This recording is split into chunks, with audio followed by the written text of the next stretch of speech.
શક્તિ સેવા ગ્રુપ વડોદરા દ્વારા સરસ્વતી કોમ્પ્લેક્સ 4 રસ્તા હનુમાન મંદિરની સામે માંજલપુર ઉનાળાની કાળઝાળ ગરમીમાં પક્ષીઓને પીવા માટેના માટીના કુંડાનું નિઃશુલ્ક વિતરણ કરવાનો કાર્યક્રમ યોજવામાં આવેલ છે, જેના થકી અનેક પક્ષીઓને પીવા માટે પાણી મળશે।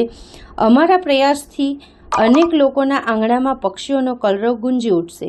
આ કાર્યક્રમમાં 200 જેટલા માટીના કુંડાનું વિતરણ કરવામાં આવ્યું, જેમાં સાઈ શક્તિ સેવા ગ્રુપના તમામ સભ્યો હાજર રહ્યા અને કાર્યક્રમને સફળ બનાવવામાં તમામ મતદાતાશ્રીઓનો અને તમામ ગ્રુપના સભ્યોનો સંચાલક વિકી શ્રીમાળીએ આભાર વ્યક્ત કર્યો હતો।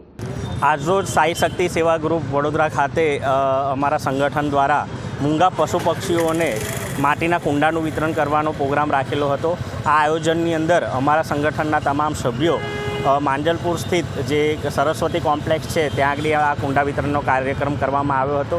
આટલી કાળઝાળ ગરમીની અંદર તમે જુઓ કે 45 ડિગ્રી તાપમાનમાં મનુષ્યને પણ જીવવું અત્યારે મુશ્કેલ છે, ત્યારે મૂંગા પક્ષીઓ પાણીની વ્યવસ્થાથી એમને થોડી રાહત મળે તે હેતુથી અમે આ કાર્યક્રમનું આયોજન કરેલું હતું। અને સાઈ શક્તિ સેવા ગ્રુપ હર હંમેશ સેવાકીય કાર્યો થકી વડોદરાની અંદર અલગ અલગ સેવાઓ આપે છે, ત્યારે આ ગરમીની કાળઝાળ ગરમીમાં અમે આ કુંડા વિતરણનો કાર્યક્રમ સફળ રીતના અમે પૂર્ણ કરેલ છે।